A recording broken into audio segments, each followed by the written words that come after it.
He changed the locks after a break-in, then found out the truth. Jason Tyler had always been a man of habits. Not necessarily rigid, but comfortable. Predictable. He liked his coffee black, his shirts pressed, and his evenings quiet. Especially on nights when his wife, Alexis, was away for work, which was rare, but never without a little emotional static in the air. This particular Thursday night, the house was too still. The hum of the fridge and the low murmur of late-night reruns on the television filled the silence like a whisper trying to be heard. Jason wasn't one to drink often. His work at the investment firm required early mornings and clear thinking. But tonight, the stillness begged for company. He cracked open a cold one, then another, then a third, letting the fizz numb the dull ache of missing her. The third beer was a mistake, or so he thought. It was what filled his bladder at just the right moment, what forced him to wake up. The clock read 2:03 a.m. He stirred, eyes groggy and limbs stiff. He would have usually slept through the night undisturbed. But now something fell off, the kind of unease that slinks down your spine like a drop of cold sweat. As he swung his legs off the bed, his right knee cracked in protest, a remnant from his baseball days in college. He rubbed it, listening to the quiet around him, trying to pinpoint what had tugged him awake beyond the call of nature. That's when he heard it. A low, drawn-out creak, the kind of sound a door makes when it's opened too slowly, too deliberately. Jason froze. The hair on his arms rose like soldiers snapping to attention. He held his breath and listened again. Another faint creak, followed by the distinct shuffle of a footstep on the hardwood floor downstairs. Adrenaline surged like a jolt to the chest. This wasn't a bad dream. Someone was in his house. He moved fast but quiet, padding across the carpeted bedroom to the walk-in closet. Above the door, concealed inside a hollowed rafter, was a small black case. Inside it, a polished Winchester 12-gauge pump-action shotgun, his father's. Jason hadn't fired it in years, but tonight, it felt like destiny. He loaded a single round into the chamber, just as his father had taught him. You don't always have to shoot. Sometimes, the sound alone will clear a room, his dad had said with a crooked grin and the musty smell of bourbon on his breath. But if it doesn't, you don't hesitate. You fire. Jason stepped into the hallway, heart pounding like a war drum. He paused at the top of the stairs. Moonlight poured in through the large foyer window, silvering the banister and throwing long shadows across the hardwood floor below. Then he spoke, voice deep and calm, louder than he felt. "Hey," he yelled. "Come on up. I've got a surprise for you." Silence. Then, slam. The back door swung shut. Jason rushed to the guest room that overlooked the backyard, shotgun gripped tight. Through the window, he caught sight of movement, someone vaulting over the wooden fence at the rear of the property. The man was fast, nimble, wearing dark clothes. Moonlight glinted off something metallic. Near his hand, a gun. It slipped from his pocket as he landed and skittered across the lawn. He didn't stop to retrieve it. He vanished down the alley as the neighbor's dog barked madly into the night. Lights flickered on in nearby homes. Jason exhaled hard, hands shaking. He just stared a break-in dead in the face. He dialed 911. The dispatcher answered with mechanical professionalism. 911, state your emergency. Jason's voice was tight, urgent. Someone just broke into my house. He's gone now, ran out the back, jumped the fence. He had a weapon. I think it was a gun. Are you injured, sir? No, but are you safe right now? Jason hesitated, looking again out the window. I think so, but he could come back. Don't you want to catch him? There was a pause on the line. We're dispatching officers, sir. Due to other emergencies, ETA is approximately 40 minutes. 40? I live 2 miles from the station. The dispatcher's tone remained unshaken. You said the suspect fled. You are no longer in immediate danger. Officers will be there as soon as possible. Jason bit back the words rising in his throat. Sarcasm burned on the edge of his tongue. Right. Let me guess. You're stopping for donuts on the way? The dispatcher didn't answer that one. Jason ended the call, still staring into the night. His pulse hadn't slowed, and his mind raced. Whoever that man was, he had a plan. He'd entered quietly. He hadn't tripped any alarms. He knew his way in. And the worst part? Jason had the gnawing feeling this wasn't some random burglary. Someone had come specifically for him. And they weren't finished. The dashboard clock blinked 2:43 a.m. Sandy Mason gripped the steering wheel with trembling hands, his knuckles white under the flickering street lamp light. He sat in a darkened sedan, parked a few blocks away from the Tyler residence, barely able to breathe, heart hammering in his chest like a warning drum. The cold sweat on his temples stung his eyes as he stared out the windshield, vision tunneling, headlights from a passing car briefly slicing through the darkness and painting his pale face in flashes of fear. This wasn't supposed to happen. He had planned everything. Everything. For the last week, Sandy had been lurking in alleys, memorizing routes, timing the dog's bark from the neighbor's yard, studying which lights stayed on and which ones flickered off at bedtime. He even practiced how softly to turn the knob, how quietly to shut the back gate.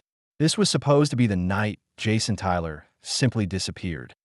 Instead, the fool had woken up. Sandy clenched his teeth at the thought of Jason's voice echoing from the staircase.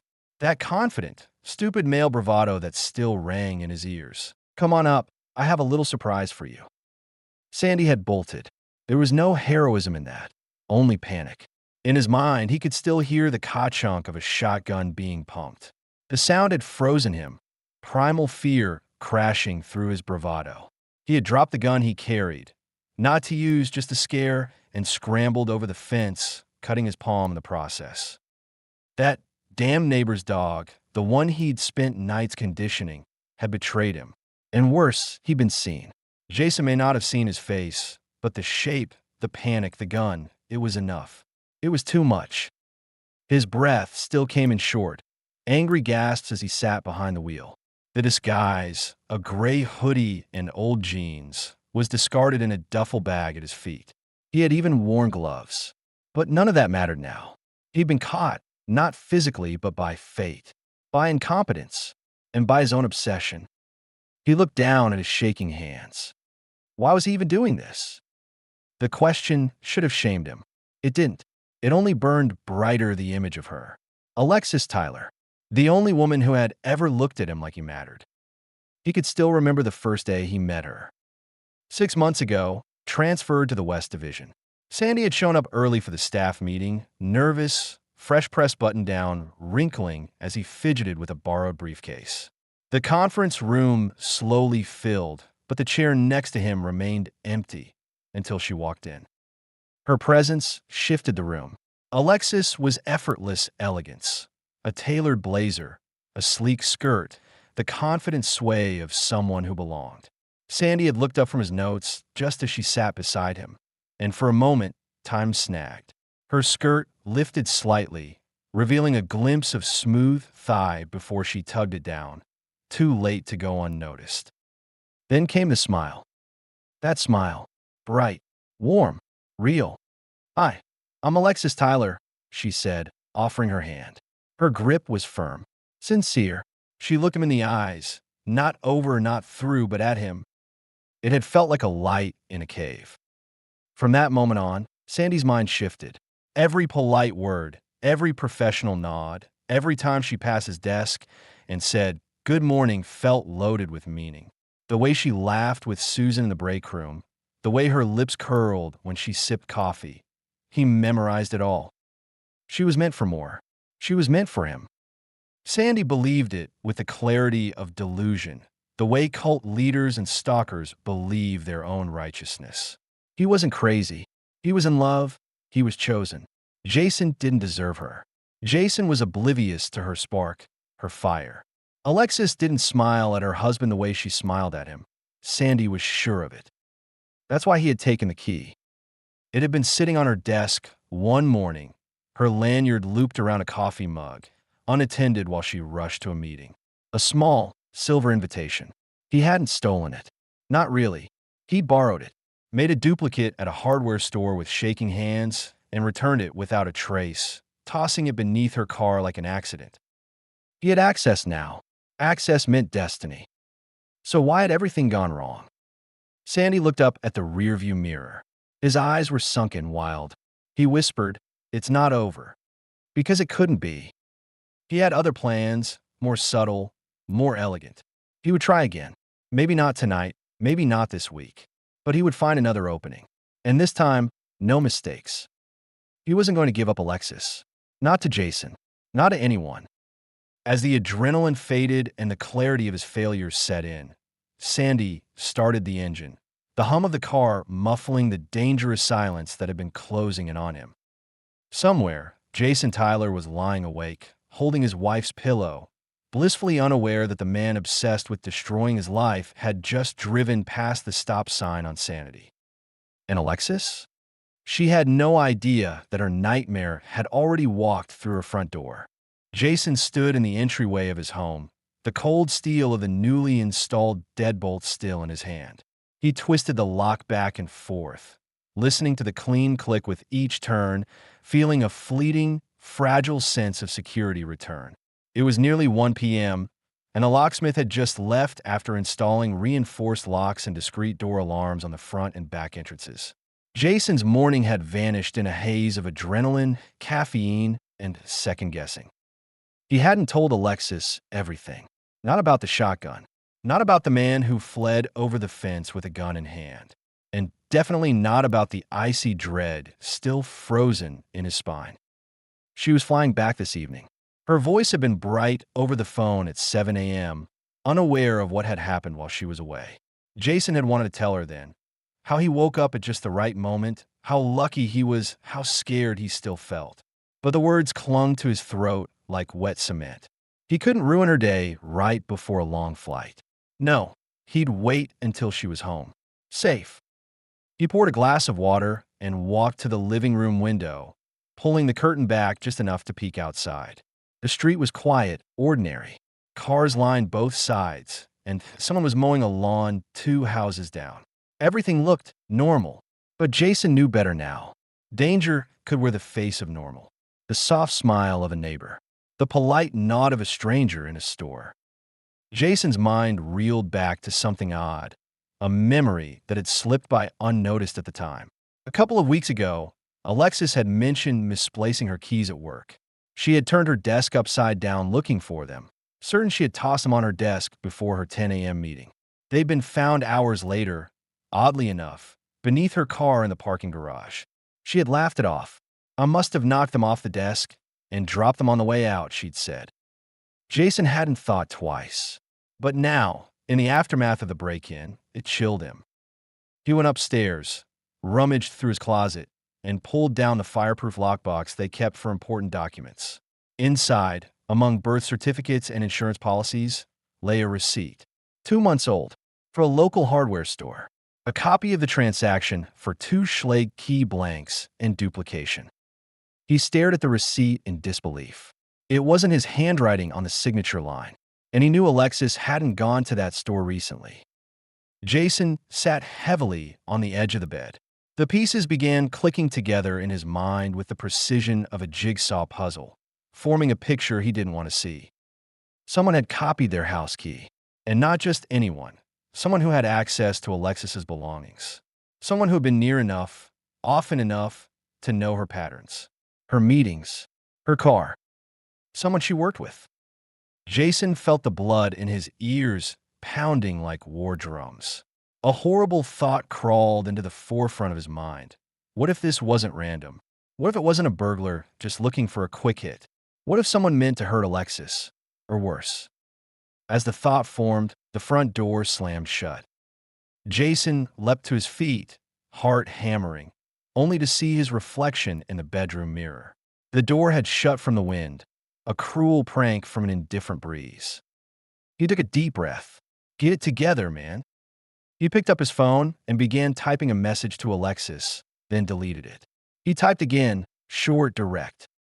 "Hey, love, got something serious to talk about when you get home. Nothing to panic over, just want to keep you in the loop. I'll explain everything tonight." He hit send and waited for the inevitable reply. It came seconds later. You're scaring me, Jason. Everything okay? What happened? He didn't answer right away. At 6:45 p.m., Jason stood in the doorway with a beer in one hand and Alexis's favorite ale in the other. Her silver sedan pulled up into the driveway, right on time. He waved as she got out of the car, suitcase in one hand, briefcase in the other. She frowned when her key didn't fit the front door. Her expression tightened as realization set in, but she said nothing as he opened the door for her. Jason handed her the beer. Welcome home. She took it, but didn't smile. Jason, she said, stepping into the living room. What the hell is going on? Sit down, he said. There's something I need to tell you. And then I need you to tell me something too. Her eyes narrowed. What do you mean? He sat beside her, looking into her eyes. I think someone made a copy of our house key, Alexis, and I think they used it 2 nights ago to come in. Her lips parted, but no words came. I saw him, Jason continued. Woke up because I had to pee. Heard the door creak. Grabbed the shotgun. He bolted. Dropped something that looked like a gun. Cops took forever. I changed the locks and didn't tell you earlier because I didn't want you to worry before your flight. But now, I think this wasn't just some random intruder. He watched as Alexis's face paled. Wait, are you saying someone I work with? I don't know, but I think it's someone who had access to your desk. Someone who knew your schedule. Knew when I'd be alone. Her face darkened. Sandy Mason. Jason's heart clenched. Who? She exhaled, trembling. A guy in my department. I've had weird vibes from him for months. Creepy stares, trying to overhear conversations. I even filed a complaint, but HR just brushed it off. Jason felt the final piece lock into place.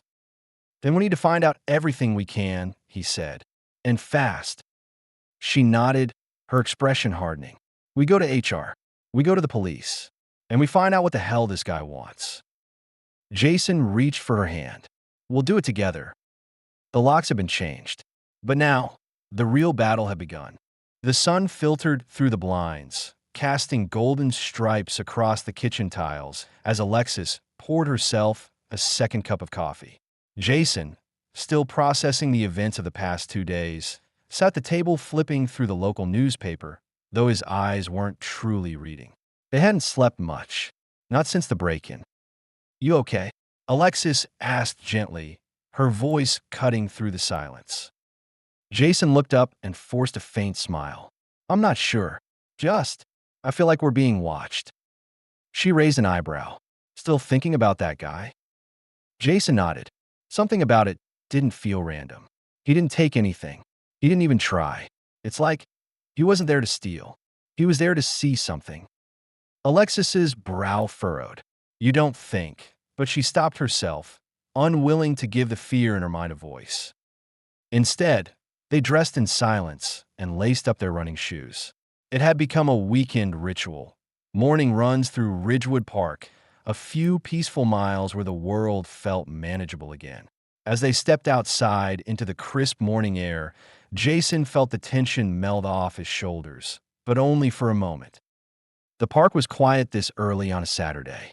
Dew still clung to the blades of grass, and the sound of their footsteps echoed lightly across the path. Alexis talked excitedly about their daughter Katie's upcoming visit from college, her voice animated and full of warmth. Jason half listened, the rhythm of her words a temporary balm. But then he saw him. Sitting on a weather-worn bench beneath an old elm tree was a man holding a smartphone to his ear. But Jason had seen this trick before, once at a beach in Spain, another time in Central Park.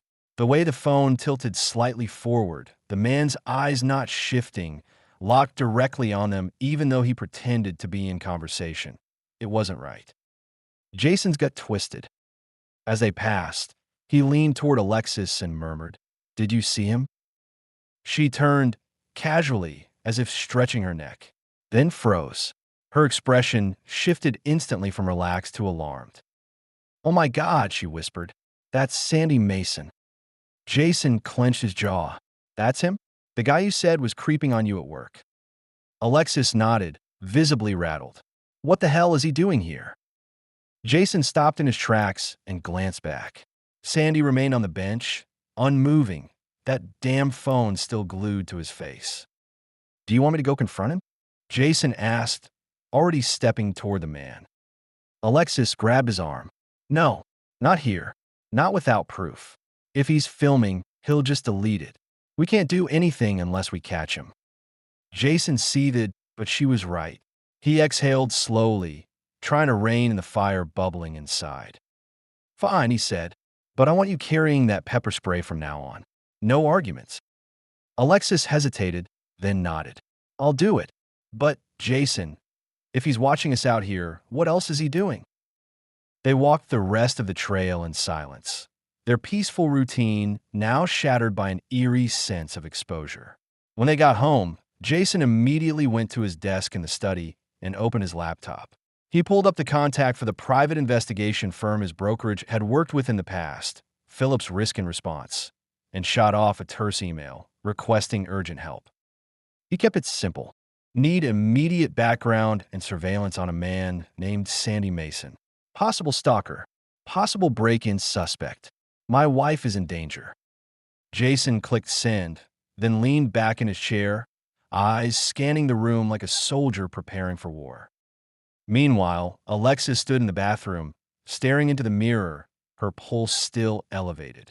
Sandy Mason. He had been watching her for weeks. She knew it now. The awkward conversations, the way he lingered just a bit too long when no one else was around, how she often caught him staring, but always with a perfectly crafted excuse. This morning shattered all doubt. She picked up her phone and opened her notes app. At the top of a growing list titled Sandy Mason, she typed, "Saturday, 8:47 a.m., Ridgewood Park, filming us on bench. Previous incidents, break room interruption, staring during meetings, unsolicited comments. Filed informal complaint with HR last month. No response." Her fingers trembled as she typed. Back in his apartment, Sandy Mason was already uploading the video he'd captured onto an encrypted drive. The footage wasn't perfect, shaky, taken from across the park, but it was hers. Alexis in motion, smiling, talking to her husband like he mattered. Sandy's jaw clenched. That was supposed to be him beside her.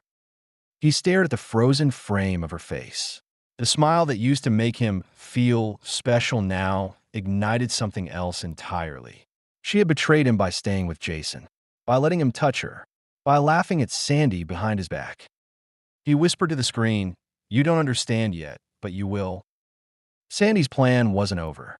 The park was only a test, and she passed. She noticed him. That meant the bond between them still existed. But what Sandy didn't know, what he couldn't know, was that Alexis and Jason were no longer naive. They'd seen the shadow at their door, and now they were watching back. The hunter had just become the hunted. Jason sat in the back corner of Phillips Investments, eyes fixed on a framed photo of a mountain summit hanging on the wall. The glass reflected the tension carved into his face, the sleepless nights etched in the dark circles under his eyes. Across the polished oak desk sat Dave Phillips, owner of the investigative firm and a longtime friend who owed Jason more than a few favors. But this was personal. Dave leaned back in his chair, fingers steepled under his chin. "We ran your guy, Sandy Mason, through every database we have. You were right to worry." Jason's stomach coiled. "Tell me." Dave tapped his keyboard, spinning the monitor toward Jason. "Born in Maryland. Moved to Michigan during high school. That's where the red flags begin. He was expelled from Ridgefield High at 15. Caught filming underage cheerleaders with a homemade camera rig hidden in his backpack." Jason's mouth fell open slightly. "That's not the worst of it," Dave continued, clicking through court documents. "Someone found a website he created, a private one, filled with photos and footage from inside locker rooms. Turns out, Sandy had spliced together footage from the girls' locker room for months before anyone caught him." Jason felt his pulse thudding in his ears. How did he not end up on a registry? Parents hired a hotshot defense attorney. Argued he was a minor. First offense, poor judgment, blah blah. He got probation. Expunged when he turned 19. But records like that, they never really disappear. Jason leaned forward, voice tight. You're telling me that this guy has a documented history of stalking teenage girls, and now he's sitting 10 feet away from my wife every day? Dave nodded grimly. 6 months ago, he applied to your wife's company under a different last name. Mason's actually his middle name. Real surname is Haskins. By the time HR caught it, he was already transferred internally. Slipped through background check cracks because his past was sealed. Jason stood, pacing the room, trying to keep the rage from boiling over. He's been in her department for half a year, watching her, planning something. He's obsessed, Dave said, but methodical. We've pulled footage from the park you mentioned. He's there almost every weekend. Twice with a zoom lens on his phone, pointed right at your wife. And here's the kicker. Our drone tech found a signal log. One of the drones registered with the FAA flew over your property multiple times over the last month. Guess who bought that Model 6 weeks ago? Jason stopped pacing. Mason. Bingo. Dave swiveled the screen again, showing the drone purchase receipt, paid in cash, picked up locally. It wasn't just curiosity. He was studying your routines, mapping your house, preparing for something. Jason sat heavily, his eyes narrowed. You tried to get into our house when Alexis was gone. Dave nodded. The break-in line's up. He had a perfect window with Alexis out of town. And he dropped something. Your neighbor found a black glove and what looked like a crowbar in their garden. We're running prints, but don't hold your breath. He's smart enough to wipe them. Jason ran a hand through his hair, voice low and burning. What does he want, Dave? Your wife, or the illusion of her. In his mind, Alexis is already his. You're just the obstacle in the way. A chill skated down Jason's spine. Dave leaned in, lowering his voice. We've dealt with guys like him before. They escalate. He's already crossed into illegal territory. The drone footage alone is grounds for a harassment charge. But if we push too soon, he'll vanish, go dark. Then who knows when or how he resurfaces. Jason stood again, this time with purpose. So what's the plan? We watch him, track him, build an airtight case. We're installing hidden cams on your property this week. I've got a tail on him starting tomorrow. If he so much as scratches his nose near your house, we'll know. Jason nodded, the fire behind his eyes rekindling. We're not just stopping him. I want him buried so deep the light can't find him. Dave gave a grim smile. Then we'll do it by the book. We'll let him bury himself, with every file, photo, and perverted move. And when it's time, we'll hand the shovel to the cops. As Jason left the office and stepped into the cold morning light, something shifted inside him. This wasn't just about protecting Alexis anymore. It was about justice. About every woman who had ever felt a chill crawl down her back under a predator's gaze. Alexis trusted him, needed him, and Jason Tyler wasn't about to let her down. Not now. Not ever. Alexis Tyler had been back from Portland for less than 24 hours, but the frustration of the pointless trip still burned in her veins. The city, the hotel, even the excellent seafood dinner she forced herself to enjoy, it all now felt like a trap. A waste of her time. And worse, it might have been by design. She had barely sat down at her desk Monday morning when her eyes caught the man responsible for her detour, Sandy Mason. His cube was just a few steps down the corridor, his posture slouched, as usual, head low, face blank. She watched him from the corner of her eye, trying to read him like one might a venomous snake behind glass. The kind of danger that hides in stillness. Her finger hovered over the keys of her computer, but her mind wasn't in the spreadsheet. It was back in that conference room in Portland, where Donald Graves had expertly dismantled Sandy's audit report line by line, wielding documentation like a sword. You flew here for this? Graves had asked her, his tone laced with both irritation and pity. These are rookie errors, Alexis. Not yours, I presume. She had smiled tightly, embarrassed, and tried to steer the conversation. But the damage was done. Her professional reputation had taken a hit because of someone else's negligence. Or was it truly negligence? Now, sitting in her office with the coffee barely touched beside her, Alexis opened her share drive and pulled up the audit report again. Her eyes scanned the numbers, the formatting, the language. It wasn't just sloppy. It was uncharacteristically bad. Worse than a first-year associate's work. And Sandy, despite his creep factor, wasn't completely incompetent. So why this? Why now? Her stomach sank. Had this been deliberate? Her thoughts spiraled until a firm knock at her door yanked her back to the present. It was Susan Oster, her colleague and longtime friend. "Morning. You okay?" Susan asked, stepping in and closing the door gently behind her. "You've been glaring at your screen for 15 minutes like it insulted your ancestors." Alexis forced a laugh, but it was thin. "I'm starting to think Sandy might have set me up." Susan raised a brow and slid into the chair across from her. "You mean with the audit?" Alexis nodded slowly. "Yes, it's like the whole Portland trip was engineered to get me out of the office." "You really think he's that smart?" Susan asked. "I mean, the guy couldn't tell a balance sheet from a bakery receipt." "Maybe not smart, but obsessed," Alexis said. "And obsession makes people resourceful." Susan grew quiet. "You told HR, right? About the stuff in the break room? The staring? The weird comments?" "I did. Met with Clyde Walker on Friday before I left. He said he'd give Sandy a general warning this week. Not mention my name unless things escalated." "Escalated?" Susan scoffed. "How much more escalation do they need? A restraining order? A shrine in his closet?" "I don't think HR sees him as a threat." "Yet," Alexis murmured, her eyes flicking back to her computer. "But I do." Her phone buzzed on the desk. A message from Jason. "Any word from a PI?" She typed back, "Not yet. Just trying to figure out what Sandy's next move might be." Jason's reply came instantly. "He already made it. That audit. He's testing the waters. Be careful." Alexis stared at the words, her pulse quickening. "Everything okay?" Susan asked, watching her face shift. "I think Jason's right," Alexis said. "The report wasn't just a mistake. He used it to manipulate my travel. Get me out of the house." Susan sat straighter. "Why would he care where you are?" And then Alexis said something she hadn't said aloud until that moment. "Because I think Sandy was the one who broke into our home." Susan's jaw dropped. "You're serious?" Alexis nodded.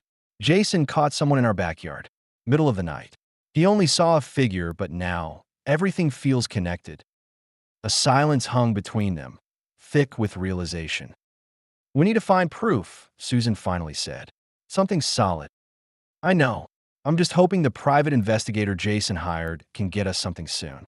Because if this guy is escalating, if he really did break in, it's only going to get worse."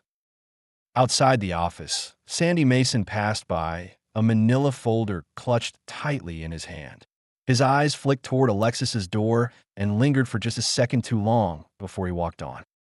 Alexis stood from her chair and walked over to the blinds, turning them to block the view.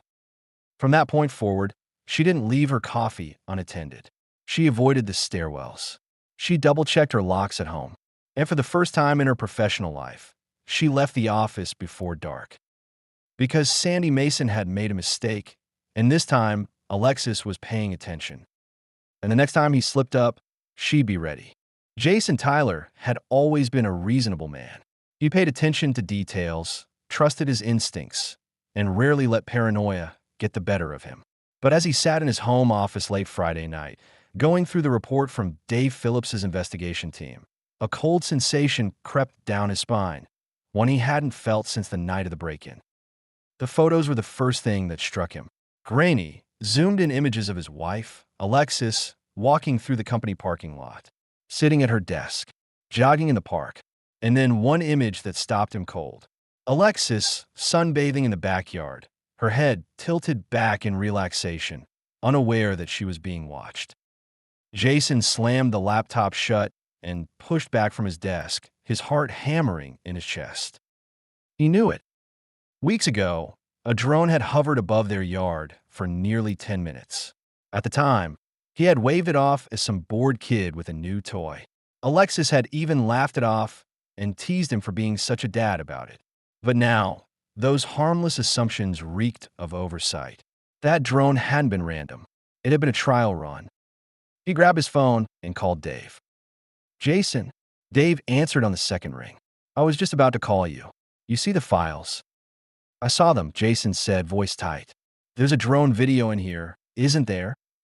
Dave didn't answer for a moment. We suspect so, but we haven't confirmed the pilot yet. Jason exhaled. I think it was Sandy Mason. There was a long pause. That lines up with the pattern we're seeing, Dave said finally. We found rental records under a fake name, Sam Mason, but the credit card traces back to a prepaid Visa card bought in the same zip code Sandy lives in. Our guy Dwayne is working with a contact at the FAA to see if the drone was registered. If it was and the serial matches, we'll have him. Jason nodded slowly, but his fingers gripped the edge of his desk so tightly his knuckles turned white. This man is obsessed with my wife, Jason muttered. He's not just watching her. He's staging things, creating opportunities. He's escalating, Dave said, and that's what worries me. As Jason ended the call, he didn't go back to his paperwork. Instead, he walked slowly through the house, checking every window, every lock. Alexis was asleep upstairs, and Katie wasn't due home from university until the following weekend. But tonight, the house felt less like a sanctuary and more like a stage, a place where someone else had been watching, studying. In the morning, Jason and Alexis sat side by side on the patio, sipping coffee. The sun bathed the backyard in a gentle orange hue, but even in that warmth, Jason felt cold. There's something I need to tell you, he said, staring into his mug. Alexis glanced at him. You found more, didn't you? Jason hesitated, then nodded. He pulled up a few images on his phone, carefully selected from the investigation report, not the most disturbing ones, just enough to paint a clear picture. Her breath caught as she looked at the photos. That's me. From work. From the backyard. He's been watching you. Following you. Probably longer than we know. Alexis's hands trembled slightly. Jason, I don't understand. I filed that report. HR said they'd issue a warning. They did, Jason interrupted. But HR doesn't have the resources or the will to stop someone like this. He's not a creep making inappropriate comments anymore. He's a predator. Alexis looked away, blinking hard. Do you think he was the one who tried to break in? I do, Jason said without hesitation. But what I don't get is why he did it while you were away. If this is about you, why not try when you're here? Alexis didn't respond at first. Her lips parted slightly, as if she were about to answer, but then she just shook her head. Jason continued. Maybe it was a test. Or maybe he wanted to plant something. Spyware. A camera.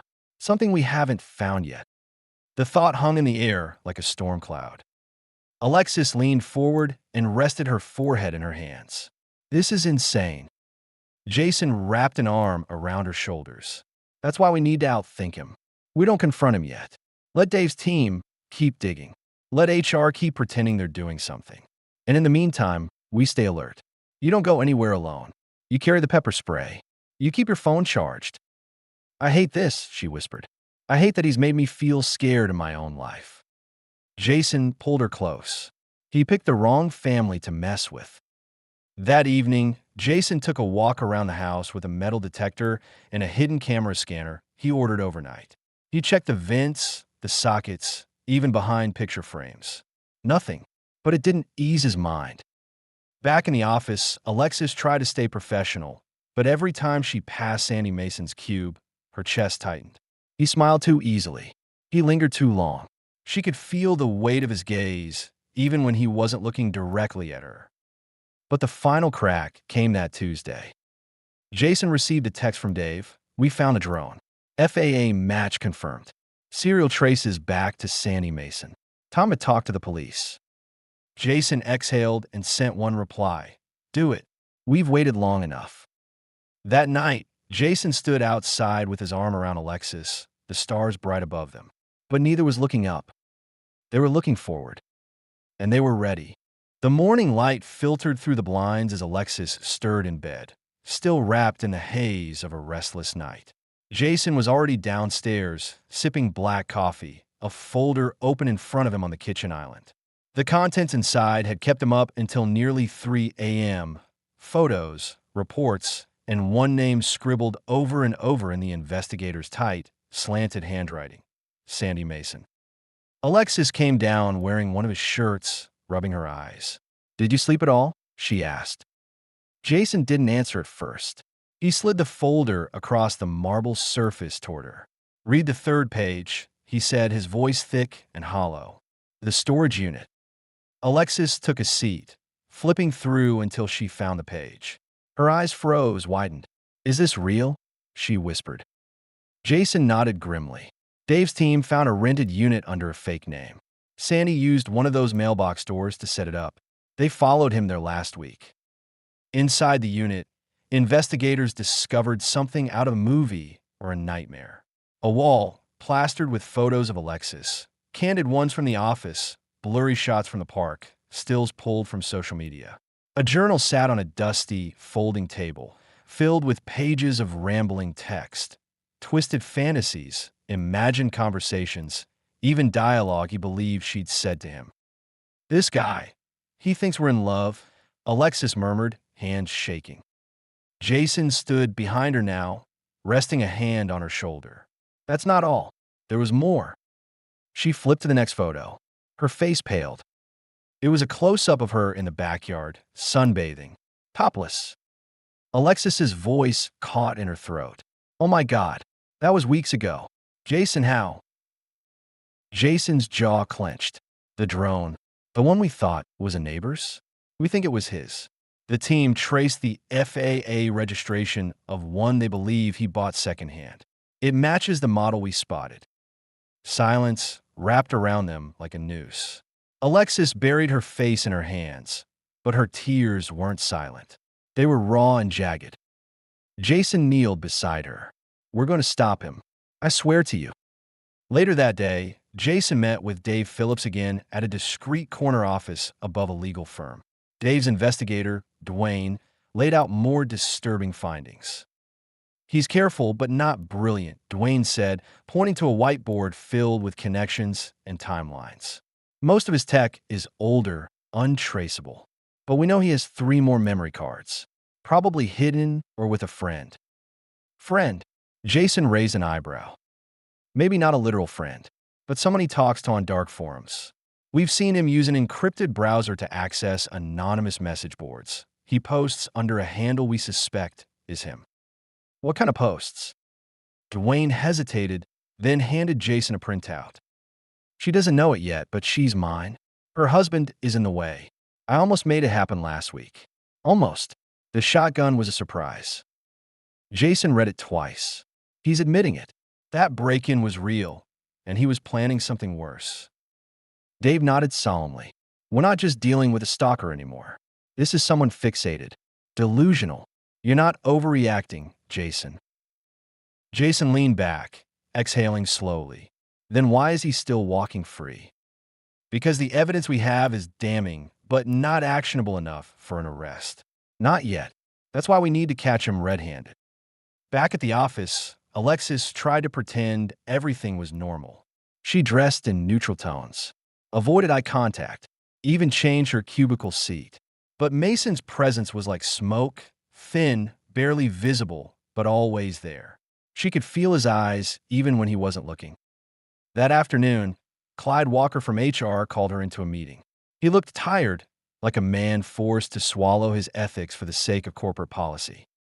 "I met with Mr. Mason," Clyde began. "And?" Alexis asked. He was evasive but calm. "I gave him a formal warning. He denied any wrongdoing." "Of course he did," Alexis muttered. Clyde leaned forward. "Listen, off the record, I believe you. But until we have concrete proof, my hands are tied. Keep documenting everything. If you feel unsafe, leave. I'll authorize the time off. And if something happens again, come straight to me." Alexis nodded, but there was little comfort in his words. That night, Jason and Alexis lay in bed, tension humming between them like an electric wire. The security cameras had been installed, their feed live on Jason's phone. He checked it every hour. What if he never crosses the line again? Alexis whispered. What if he just lingers? Jason turned toward her, his voice low but certain. Then we draw the line ourselves. He picked up his phone and showed her a blueprint.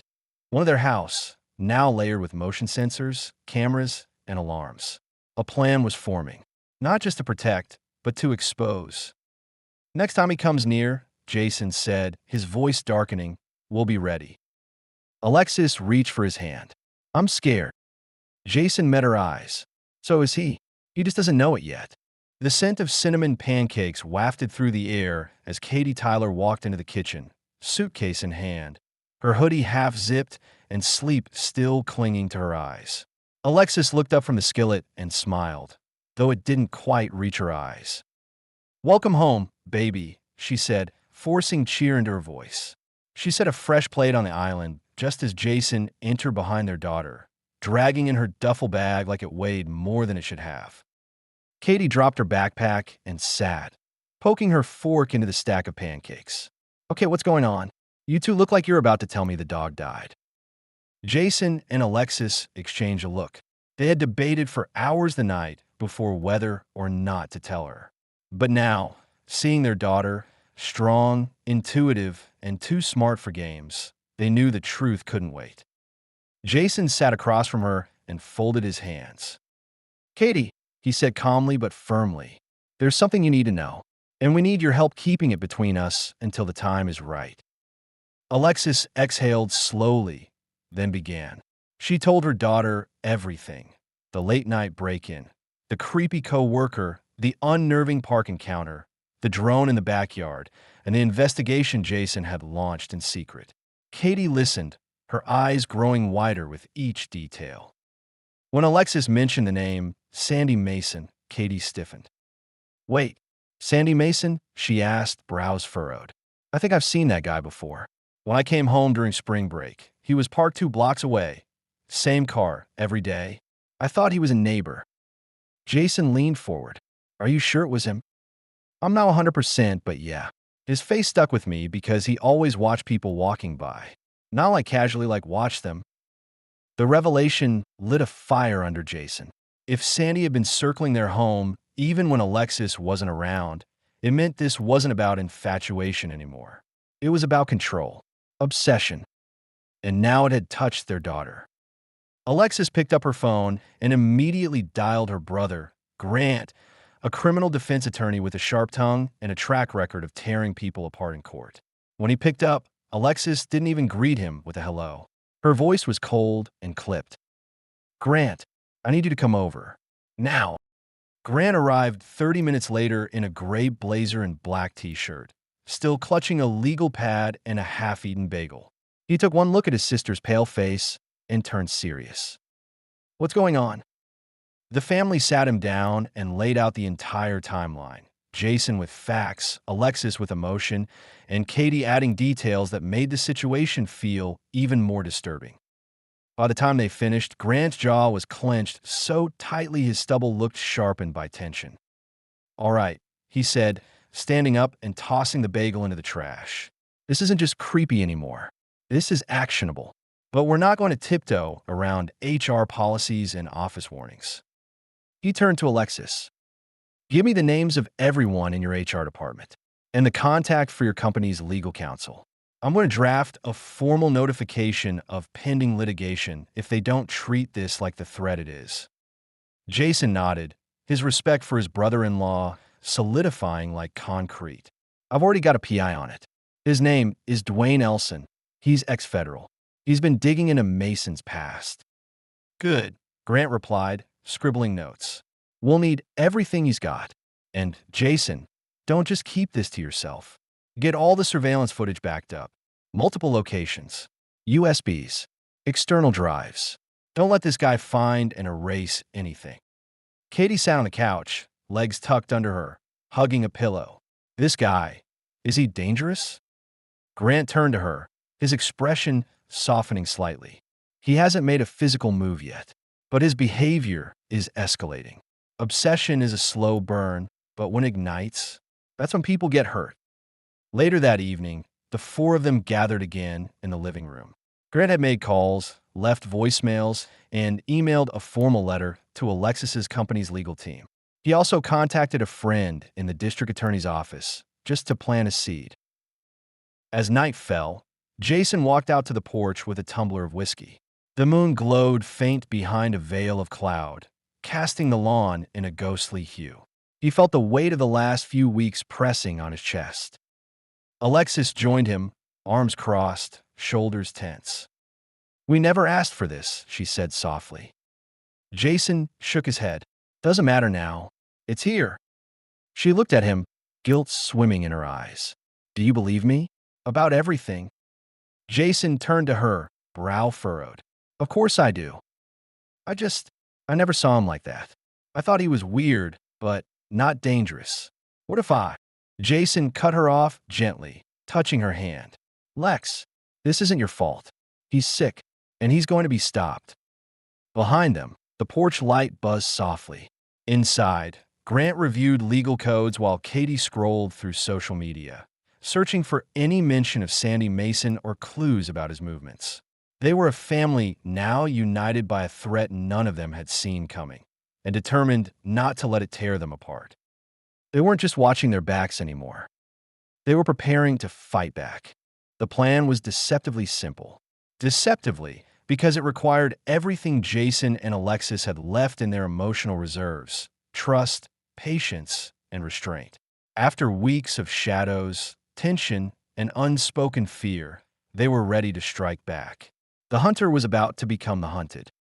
Jason sat in the softly lit living room that Friday evening, watching Alexis pack a small weekend bag. The familiar sound of a zipper closing echoed through the quiet house, punctuating the weight of their silence. Katie, their daughter, was still away at university. Alexis's job had granted her a short leave under the pretense of stress recovery. Every step of their plan was coordinated to seem natural, routine. But beneath the ordinary hum of their lives, an invisible net was being drawn tighter and tighter around Sandy Mason. "I still don't like leaving the house," Alexis muttered as she tucked her running shoes into the side pouch of her duffel bag. "What if something goes wrong?" Jason stood and walked to her, placing a hand on her shoulder. "Nothing will go wrong. We're finally playing offense." Alexis nodded, though doubt still lingered in her eyes. It wasn't the plan she doubted. It was the unpredictability of obsession. Sandy Mason had proven time and again that his mind didn't operate on logic. And obsession, when cornered, could become a dangerous beast. They left before dusk, locking up the house and triggering the new security system. What Sandy didn't know was that Jason had installed more than just alarms. Hidden cameras had been placed in every room, calibrated for both motion detection and real-time remote access. The agency Jason had hired, headed by Dave Phillips, had placed 2 operatives in a neighboring house that very afternoon, disguised as a couple renovating their property. They drove north to a lakeside Airbnb, sent a few selfies near the water's edge, and posted them to their joint social media profile with carefully worded captions. It was bait, well-placed and time-bait. By midnight, the house was still quiet. The operatives watching the feed reported no movement. Jason couldn't sleep. He lay next to Alexis, his arm draped around her waist, the screen of his tablet glowing faintly as he monitored the live feeds. 1:38 a.m. Motion alert. The garage camera lit up. A figure emerged from the shadows, crouching low and moving silently toward the side of the house. Jason's pulse spiked. Alexis stirred beside him. "He's here," Jason whispered. Alexis bolted upright. Her eyes flew to the screen. The figure, tall, thin, wearing dark clothes and gloves, moved with disturbing familiarity through their yard. He used a key. The key. The copy Sandy had made months ago. Sandy Mason stepped inside their home as casually as if he belonged there. He didn't look around like a thief or an intruder. He moved like a man who had walked those halls in his fantasies too many times to count. He went straight to the kitchen, opened the refrigerator, and poured himself a glass of orange juice. The audacity. Then he walked up the stairs. Jason's fists clenched. "He's going to our bedroom," Alexis whispered, her voice cold. Inside the house, Sandy entered the master bedroom and paused. The room was empty, of course, but he lingered, touching the corner of the bed. He took out his phone and began snapping photos. The operatives had seen enough. 5 minutes later, red and blue lights cut through the silence. Jason and Alexis watched on the feed as Sandy tried to flee out the back door, only to find two plainclothes officers waiting with firearms drawn. Sandy froze, the juice glass shattering on the hardwood floor. His eyes, wide, wild, confused, darted around as if he couldn't believe this was real. "Hands where we can see them," one officer shouted. Sandy hesitated for just a second, then complied. He was cuffed, read his rights, and led away from the home he had violated, obsessed over, and planned to make his own. Jason leaned back on the bed, letting out the breath he hadn't realized he'd been holding. Alexis took his hand. "It's over," she said, though her voice shook. "It's finally over." Jason nodded. "Now it's time to make sure he never comes near us again." 2 weeks later, Sandy Mason was in custody, facing charges of breaking and entering, harassment, unlawful surveillance, and possession of illegal surveillance devices.